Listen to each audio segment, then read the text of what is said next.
ओम कृष्णाय वासुदेवाय हरे परमात्मने प्रणताक्लेशनाशाय गोविंदाय नमो नमः। सच्चिदानंद रूपाय विष्णुत्पत्त्यादिहेतवे तापत्रय विनाशाय गोविंदाय नमो नमः। नमस्कार, स्वागत है आपका आचार्य वाणी में। मैं आचार्य डॉक्टर विक्रमादित्य आपके साथ हूँ और आपकी राशि के अनुसार से मकर राशि वालों कैसा ग्रहों का योग बन रहा है ये आपको समझना चाहिए। देखिए मकर राशि वालों, आपकी राशि के अनुसार से आप समझें, इन दिनों आप सबसे अपनी साढ़े साथी के अंतिम भाग में चल रहे हैं और शनि का ट्रांजिट जो है बड़ा विचित्र खेल खेल रहा है। कभी वक्री, कभी मार्गी, कभी उदय, कभी अस्त। जिस प्रकार का योग बन रहा है इस साल में आपने देखा होगा, वो कहीं ना कहीं अनप्रिडिक्टिव वे में कार्य कर रहा है शनि। ऐसे में आपको समझना चाहिए कि शनि महाराज का आने वाला समय किस प्रकार का रहेगा मकर राशि वालों के लिए। अगस्त के अंतिम भाग में कई ग्रहों का परिवर्तन का योग बन रहा है। बुध आपकी राशि के बिल्कुल सम्मुख आकर कभी उदय होंगे, कभी अस्त होंगे, कभी वक्री होंगे, कभी मार्गी होंगे। मंगल आपकी राशि से छठे भाव में चले जाएंगे, परिवर्तन का योग बनाएंगे और छठे भाव के मंगल बड़े विचित्र रहते हैं, समझना चाहिए। 25 तारीख का दिन बड़ा अद्भुत दिन है, सप्तमी तिथि है और उस दिन रविवार का अवसर पड़ गया है। सूर्य के साथ सप्तमी तिथि का बड़ा सुंदर संबंध माना जाता है और रथ सप्तमी के रूप में ये तिथि बहुत सुंदर रूप से है। इस दिन शुक्र ग्रह परिवर्तन की तरफ जाएंगे और कन्या राशि में प्रवेश करेंगे और ये कन्या राशि में प्रवेश करके आपके छठे भाव, विशेष तौर पर आपकी राशि के अनुसार समझें तो भाग्य में पदार्पण कर लेंगे। कमज़ोर हैं लेकिन अच्छी जगह रहें। केतु के साथ जा रहे हैं तो केतु के साथ जाने से कहीं ना कहीं एक बात का ध्यान रखें, स्वास्थ्य का ध्यान रखना पड़ेगा। भाग्य में कहीं ना कहीं रक्षा करने के योग बनते दिखाई देंगे क्योंकि बृहस्पति पूर्ण दृष्टि से भाग्य पे दृष्टि डाल रहे हैं, शुक्र पर दृष्टि डाल रहे हैं, केतु पर दृष्टि डाल रहे हैं, लेकिन शुक्र कमज़ोर हैं। गौ पूजन करें, इस बात का ध्यान रखें। सूर्य आपकी राशि के अनुसार से जहाँ चल रहे हैं उनके लिए भी थोड़ा उपाय की ज़रूरत है क्योंकि थोड़ा बंधन कारक है। सूर्य को जल दें। सूर्य सप्तमी के दिन भगवान सूर्य का आराधना करना, गायत्री का पाठ करना, गायत्री का यज्ञ करना बड़ा अच्छा रहता है। और विवेकानंद योगाश्रम में तो हर रविवार को बड़ा विशाल यज्ञ होता ही है। उसमें मनोकामना सिद्धि महायज्ञ में गायत्री का यज्ञ, नवग्रहों का यज्ञ, सब ब्रह्मंत्रों के द्वारा यज्ञ किया जाता है। आप उसमें सम्मिलित हो सकते हैं।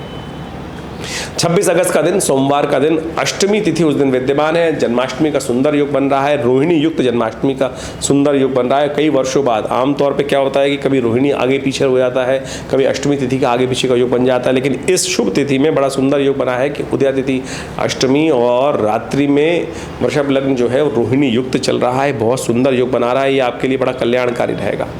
और प्रत्यक्ष मानिए ये वो सिद्ध मुहूर्त है, रात्रि है कि जहाँ ग्रह नक्षत्र कितने अशुभ हों, यदि ये उपाय कर लिया जाए, भगवान का रुद्राभिषेक, भगवान का विशेष तौर पर अभिषेक कर लिया जाए, या तो विशेष तौर पर दूध से, घी से, पंचामृत से, शंख में डालकर भगवान का अभिषेक यदि करेंगे तो मैंने ऐसा देखा जो करते हैं उनके समस्त अनिष्ट ग्रहों को ठीक करने का सुंदर योग बन जाता है। तो अवश्य जन्माष्टमी स्मार्थ वैष्णवों के लिए, सबके लिए एक ही दिन पड़ रहा है। इस बार बड़ा सुंदर योग बन रहा है तो अवश्य व्रत रखें, भगवान का सुंदर पूजन करें, ओम नमो भगवते वासुदेवाय का जप करें 108 बार कम से कम। उसके बाद भगवान का अभिषेक करते करते उसका 108 बार जप कर लीजिए। साथ साथ पुरुष सूक्त का पाठ कर सकें तो बहुत अच्छा है। आज तो यूट्यूब का ज़माना है, कहीं और जाने की ज़रूरत नहीं है। शुद्ध ब्राह्मण बुला सकें तो बहुत अच्छा है। ब्राह्मण विद्वान ब्राह्मणों के द्वारा रुद्र सूक्त जो पुरुष सूक्त है वो इस प्रकार से है। ओम सहस्रसी रेखा पुरुषः सहस्राक्ष सहस्रपात सभो मेघ्वं सर्वतत्पात्रतंगोलम। इस प्रकार से भगवान का सुंदर स्तवन करना सब प्रकार से कल्याणकारी योग बनाएगा आपके लिए। इस दिन मंगल ग्रह भी परिवर्तन की तरफ जा रहे हैं। मंगल ग्रह आपके छठे भाव में जा रहे हैं। ये कहीं ना कहीं थोड़ा सा क्लैश देते दिखाई दे रहे हैं। इस बार भाद्रपद के मास में 5 मंगल का योग बन रहा है जो अशांति का, महंगाई को बढ़ाने का योग देता है। तो आपको थोड़ा ध्यान रखना पड़ेगा, मंगल को शांत करने का प्रयास करना पड़ेगा। मंगल का शांत करने के निमित्त कभी कभी सवा मनी का भोग लगा दें, हनुमान जी का पाठ कर लें, सुंदरकांड का पाठ कर लें तो अच्छा रहेगा आपके लिए। 23 अगस्त के दिन मंगलवार का अवसर, नवमी तिथि है और उस दिन बुद्ध महाराज उदय होने जा रहे हैं। कर्क में चलते हुए बुद्ध उदय हो जाएंगे, सूर्य से अपनी दूरी बनाकर उदय होने के योग बनाएंगे और ये कहीं ना कहीं आपके लिए एक अच्छा रास्ता दे रहे हैं। चीज़ों को ऑर्गेनाइज करने की चीज़, बुद्धि में नए विकास करने की स्थिति, बहुत ज़्यादा चीज़ें जो बाहर आपके हाथ से बाहर हो रही हैं उनमें कुछ ना कुछ ऑर्गेनाइज करने की स्थिति मकर राशि वालों आपको बनती दिखाई देंगी। चीज़ों को अच्छे से मैनेज कर पाएंगे। ग्रह नक्षत्रों का योग इस प्रकार का योग दिखाता है। 28 अगस्त की यदि हम बात करें बुधवार का अवसर, दशमी तिथि, मिथुन राशि में चंद्रमा का प्रवेश सुबह करीब 3:44 पर रहेगा। स्वास्थ्य के मामले में ध्यान रखने की ज़रूरत है, थोड़ा वीक रहेगा, 2 दिन रहेगा आपका, ध्यान रखते हुए कार्य करें तो अच्छा रहेगा। इस दिन बुध मार्गी हो रहे हैं, ये अच्छी बात है आपके लिए।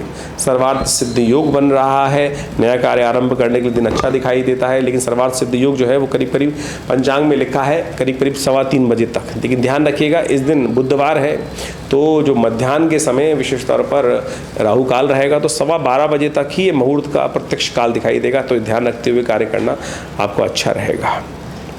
29 अगस्त की यदि हम बात करें, एकादशी का सुंदर योग बन रहा है, अजा एकादशी का योग है और अगस्त इस दिन उदय होने जा रहे हैं। अगस्त ग्रह उदय होते हैं तो कहा जाता है कि थोड़ा सा मार्ग में निकलने का रास्ता बन जाता है। तुलसी बाबा कहते हैं उदित अगस्त पंथ जल शोषा, तो यानी जब अगस्त उदय होते हैं तो रास्ते में पानी का मार्ग जो है, पानी में अवरोध जो होते हैं पानी के द्वारा, वो कहीं ना कहीं खुलने के योग बनते हैं। लेकिन बुध मंगल ग्रह इन दिनों जिस प्रकार से मिथुन राशि में प्रवेश किए हैं, ये वृष्टि को बढ़ाते दिखाई देते हैं। इस वक्त पूरे भारत में पूरे बहुत सारे क्षेत्रों में अतिवृष्टि का योग बना हुआ है और ऐसे में मंगल वृश्चिक मिथुन राशि में प्रवेश करें हैं तो वृष्टि थोड़ी ज़्यादा रहेगी, लेकिन फिर भी अगस्त का उदय होना कहीं ना कहीं एक अच्छा संकेत है। अजा एकादशी है, भगवान विष्णु सारग्राम जी का पूजन करें, उनका प्रचरणामृत ग्रहण करें, ये अच्छा योग बनाएगा आपके लिए। 30 अगस्त के दिन शुक्रवार का अवसर, द्वादशी तिथि, कर्क राशि में चंद्रमा का प्रवेश होगा, ये आपके लिए अच्छा रहेगा। चंद्रमा 2 दिन थोड़े वीक थे, आने वाले समय में आज 11:30 बजे के आसपास परिवर्तन करके कर्क में जाएंगे और ये आपके लिए एक पॉजिटिव साइन बनता दिखाई दे रहा है। नए विचारों में थोड़ा सा जो मनोमस्तिष्क में मोटिवेशन अच्छी बढ़ती दिखाई दे रही है, ये आपके लिए कल्याणकारी योग बनेगा। गोवत्स द्वादशी है, गाय के बच्चे का पूजन, गाय के बच्चे को गुड़ खिलवाना। अब कोई जो बाहर बैठे हैं, बहुत सारे लोग कहते हैं, कई बार ये बात कहते हैं कि भाई आप जो उपाय बताते हैं वो वैदिक दृष्टिकोण से हमारे लिए पॉसिबल नहीं होते। अरे तो बहुत सारी गौशालाओं के आपके संबंध होंगे, आप बोल दीजिए, वहाँ पर खिला देंगे वो आपके नाम पर, गाय को गुड़ खिला देंगे, क्या दिक्कत है?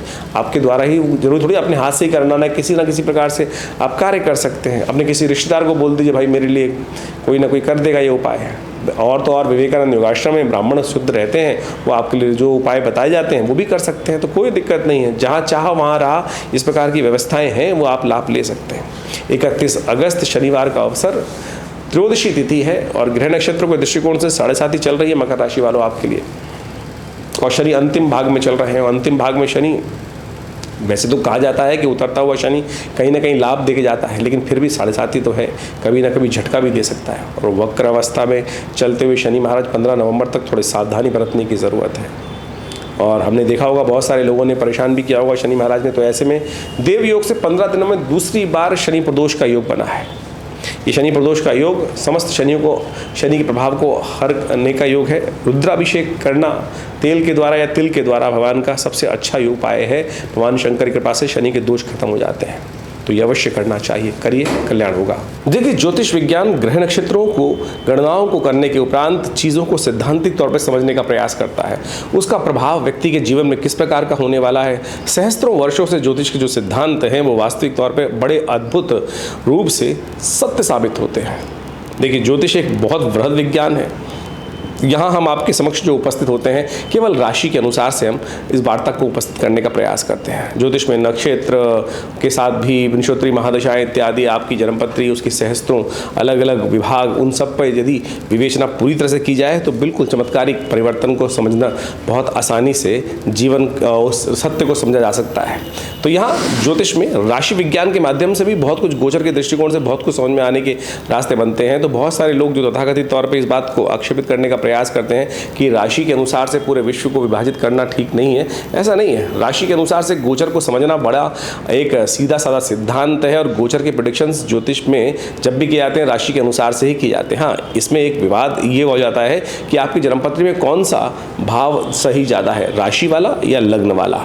उसमें जन्मपत्री देखने की आवश्यकता होती है कि जन्मपत्री में किस कारण से कौन सी चीज़ फलीभूत हो रही है, राशि या लग्न या सूर्य कुंडली या कौन से और कारकांश के इत्यादि बहुत सारी जो जो अलग अलग चार्ट बनते हैं उन सबको भी देखना परम आवश्यक होता है। ज्योतिष बहुत वृहद, जैसा हमने कहा, बहुत वृहद है, बहुत वृहद है। इसको इतनी छोटे से लेवल पर समझना या इन्वर्टेड कॉमास में बंद कर देना ये ठीक नहीं है, लेकिन इसको वृहद रूप से वर्णन किया जा सकता है बहुत बढ़िया तरीके से। नक्षत्रों के दृष्टिकोण से, नक्षत्र कौन सा ग्रह किस नक्षत्र के कौन से चरण में है, उन सब के द्वारा भी ज्योतिष को बहुत अच्छे से समझा जा सकता है। ये जो हमने आपके समक्ष राशि का पूरा व्याख्यान उपस्थित किया है, ये बिल्कुल गोचर के सिद्धांत पर सत्य है, और इसको समझते हुए यदि हम अपने जीवन को सही दिशा में देने का प्रयास करेंगे तो उससे बहुत बड़ी अद्भुत रूप से सहायता प्राप्त होने के योग बन जाते हैं। ज्योतिष के अंतर्गत विभिन्न उपायों को भी शास्त्र में बताया जाता है। हम इस चैनल के माध्यम से आपके समक्ष टोटकों से बचने के अलावा बहुत सारे जो पौराणिक उपाय हैं उनको ही बताने का प्रयास करते हैं। पंचांग यदि आप देखें तो नित्य प्रति उसके अंदर कोई ना कोई उत्सव, कोई ना कोई जो त्यौहार आता ही रहता है, और उन त्योहारों को हम सीधे साधे तरीके से ऐसा ना समझें कि वो केवल त्यौहार हैं। वो वास्तविक तौर पर ज्योतिष के सिद्धांतिक तौर पर, पौराणिक मत के अनुसार से वो वास्तविक तौर पर वो चाबियाँ हैं कि जिनको आप यदि लगा लें तो घड़ी गाड़ी को आप आगे ले जा सकते हैं, बहुत सारी समस्याओं को दूर कर सकते हैं सीधी साधे तरीके से। आज हम बहुत सारे चैनल्स पे बहुत सारे व्यक्तियों को सुनते हैं, जगह जगह पर अनेक प्रकार के ऐसे उल्टे सीधे उपाय लोगों को बताने का प्रयास करते हैं कि मतलब बड़ा विचित्र लगता है कि क्या इसमें पौराणिक मत है या ज्योतिष का मत है या नहीं भी है। तो कोशिश ये करें आप सब लोग उस ज्योतिष के विज्ञान को सही से समझें, और विवेकानंद योगाश्रम इसमें करीब करीब पिछले 60-70 सालों से कार्य कर रहा है, और दिल्ली में एक बड़ा संस्थान हमने जो अपने पिता श्री आचार्य श्री केशव देव जी के सानिध्य में बनाया गया, उसमें आज भी हम उसी प्रकार से नित्य प्रति शोध कर विभिन्न शास्त्रों के मत को उपस्थित करने का प्रयास करते हैं। समय समय पर बहुत सारे ग्रंथों की रचना भी करते हैं। आज तक हमारे विवेकानंद योगाश्रम के माध्यम से करीब करीब 100 के आसपास पुस्तकें लिखी जा चुकी हैं, और उन सब में चाहे वो मुद्रा विज्ञान के संबंध में हो, चाहे वो यज्ञ विज्ञान के संबंध में हो, चाहे वो ज्योतिष के संबंध में हो, चाहे वो न्यूमरोलॉजी के संबंध में हो, या वो ध्यान योग के ऊपर हो, या चिकित्सा पद्धति के ऊपर हो, योग, प्राकृतिक चिकित्सा इत्यादि, आयुर्वेद इत्यादि पर, तो इन सब चीज़ों को ज्योतिष के माध्यम से जोड़ते हुए हमने व्याख्या देने का प्रयास किया है। अनादिकाल में ज्योतिष जो चिकित्सा शास्त्र जो आयुर्वेद इत्यादि हैं वो भी ज्योतिष से ही इंटर रिलेटेड है।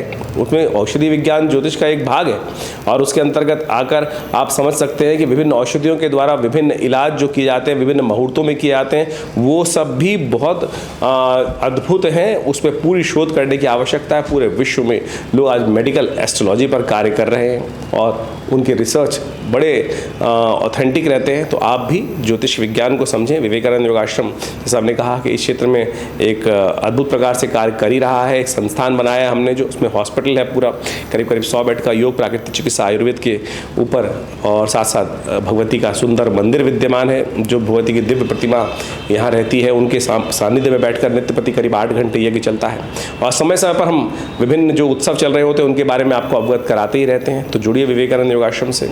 हमारे इस संस्थान के द्वारा विभिन्न योग के संबंध में, आयुर्वेद के संबंध में, यज्ञ विज्ञान के संबंध में, और चिकित्सा शास्त्र विज्ञान के संबंध में बहुत अद्भुत खोज की गई है। मुद्रा विज्ञान उसमें से ही एक है कि मुद्राओं के द्वारा कैसे विभिन्न रोग ठीक कर सकते हैं, कैसे बहुत सारी समस्याओं को ठीक कर सकते हैं। हृदय रोग इतना भयावह पूरे विश्व में आज पहुंच चुका है, घर घर में लोग छोटी छोटी उम्र में हृदय रोग से ग्रसित हो रहे हैं। तो उसके लिए संबंध में ये मृत संजीवनी मुद्रा 3 सेकंड के अंदर फर्स्ट एड दे देती है।